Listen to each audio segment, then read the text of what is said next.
Hi everybody, it's Stephen Brooke and welcome to Architectural Photography and Composition. This is a subject we should have tackled a little earlier, I think, but let's get to it now. First, a little history.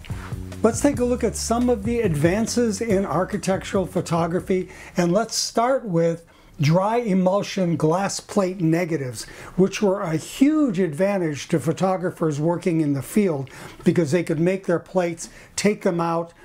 They weren't so easily destroyed, and you didn't have to photograph immediately. They actually could hold for some time. And you really had to admire these guys working in the field, some of them with 11 by 14, 20 by 24 inch view cameras. It was really a chore. The next advance, I think, was the use of the modern view camera. Now, the old view cameras used to have the front standard that had the lens could move up and down, but the back was fixed. So if you wanted to look up at the building, you had to tip your camera, then you could align your back and align the front. The new cameras, like the Sinar, allowed you to raise the back, raise the front independently of one another. So if you wanted to look at the top of a building, all you had to do was raise the back standard. And if you've used view cameras, you know what an advantage that is to the old field cameras that had a fixed back plane. Now, that used 4x5 film, and you had to carry 4x5 film holders, and there was just so much of that stuff you could carry around with you, and it made you more precise, and people who have worked in 4x5 will tell you that it really helped them in their precision. But you couldn't experiment as much because you could carry just so much film around with you. It was a chore. That stuff weighed a lot. So for me, the Arca Swiss 6x9 view camera was a revolution for me. It was a fully functioning view camera with microscopic-like controls, but instead of 4x5 film, it used 2 1/4 roll film, which Hasselblad users have been using forever. It also used a 6x9 cassette, so you were able to get 8 shots out of a roll, and you could carry thousands of rolls of film with you, and you could experiment a lot more. Now, obviously, digital photography was the big revolution because with perspective control lenses, being able to see your work immediately as you shot it, this was a huge advantage over film. And as the sensors got better and the lenses got better, even though some might argue, well, it's never as good as film, trust me, it's as good as film, if not better. But there was something that digital photography allowed you to do, which to me was the single revolutionary aspect of digital photography that truly revolutionized architectural photography, and that was the ability to do layered exposures, to do more than one exposure to create one final image. Now, let me show you a couple of examples from film. This was a interior Charles Gwathmey from Gwathmey Siegel's Architects, and the window of opportunity to make this photo where the interior was properly exposed, and I could see all the way out to the horizon line where I had enough light here to still get this beautiful blue up here. The window of opportunity for that was only about 5 minutes, because later than that, lights from inside would start to reflect, and you couldn't pound a lot of light in here because the lights would show up in the windows. This is an interior at Dennis Jenkins, and this is a photograph to try to show how the inside and the outside were all as one. So it means if you put a lot of light in here to balance this out, this wouldn't have looked like it really looked. And the window of opportunity here, maybe about 10 minutes, where the light was beautifully balanced from inside to outside.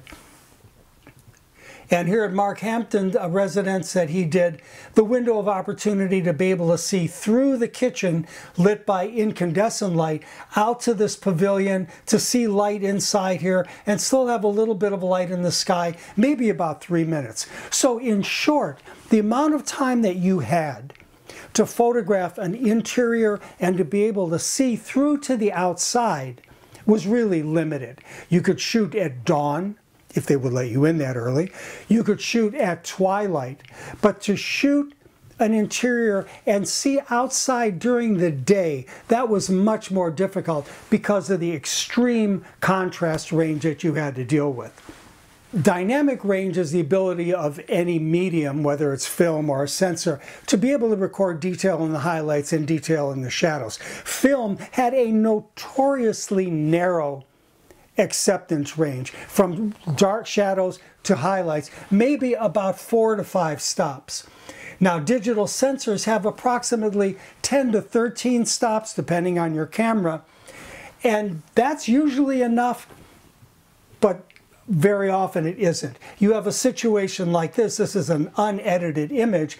The interior, this part of the image, is pretty well exposed, but to see the outside at this time of day, not possible in one single shot.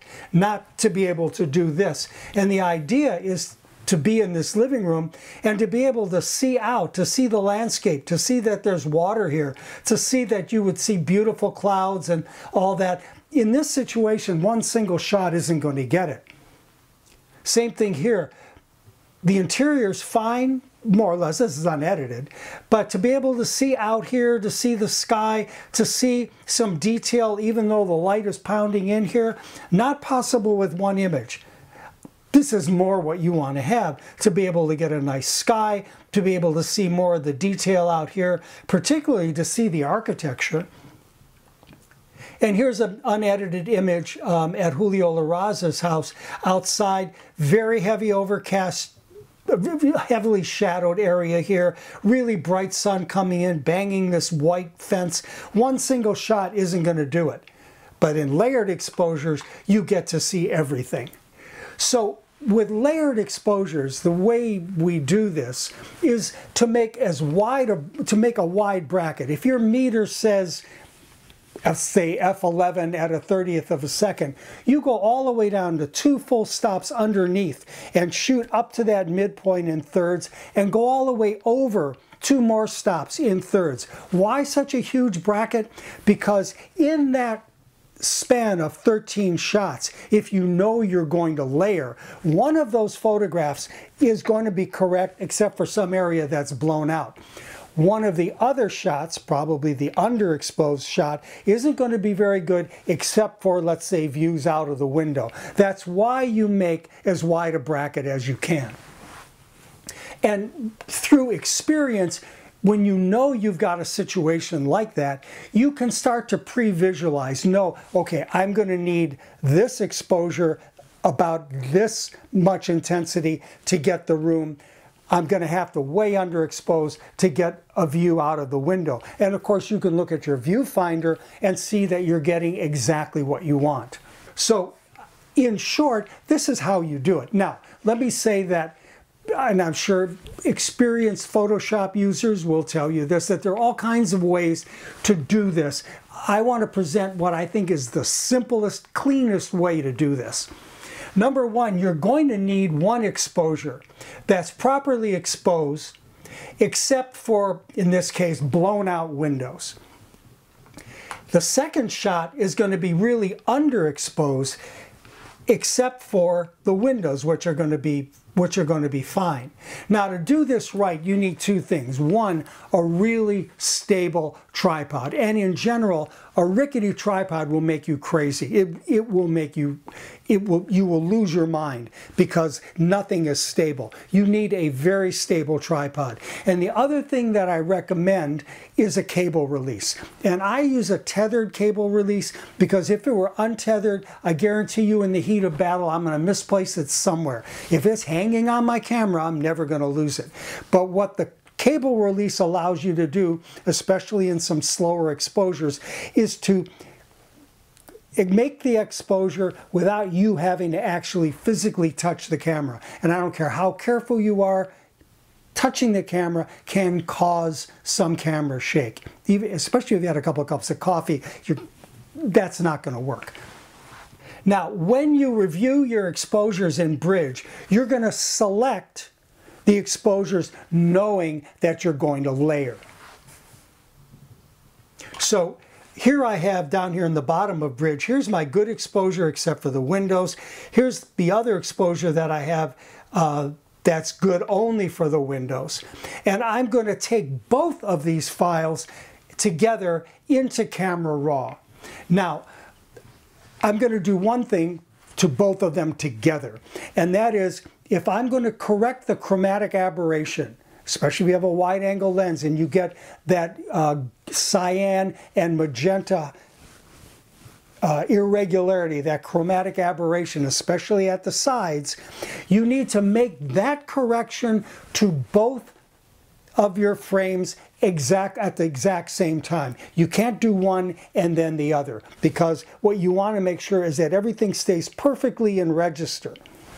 Then I'm going to take each of these files separately and make whatever corrections I want to make based on the good information. So in this case, I'm going to make all my corrections based on the interior, not really thinking about the windows. And in this one, I'm going to make corrections based only on the windows. Now, if you're, for example, if you're shooting and it's an overcast day, you can increase the color temperature of the windows to make them warmer. Now, here's a tip. When you do something like this, the windows can be a little bit on the dark side because you're going to bring these in as layers, and later on you can adjust the density. And if you start out with something that's too bright, you have nowhere to go, because if you try to decrease the density of something that's too bright when you start, it's going to look like mud. But if you start with something that's a little bit darker and increase the density, it's going to be just fine. So here's my interior. Now, I've gone through and I've made a selection for each of these areas, for each of these windows. Now, there are a number of ways to select, and depending on the shape, and there are ways to do this with layers, there are ways to do this with masks. This, I still contend, is the simplest way to do this. In this case, have used a polygonal lasso tool, and I've gone around and I've just selected the windows. So that's number one. Now I go to my darker exposure, the one with the windows, and I select the whole thing. Then I go back to my first exposure, and this is edit, paste into, not just paste, but paste into, and then it will paste the good windows into the areas that you've selected in image number one. Now, before you flatten this out, look at the windows, and here, because it's a layer, here you can change the density, you can maybe change the color a little, you can burn and dodge, depending on how it looks when the two of them are together. So here's my image with the selected areas, that's number one.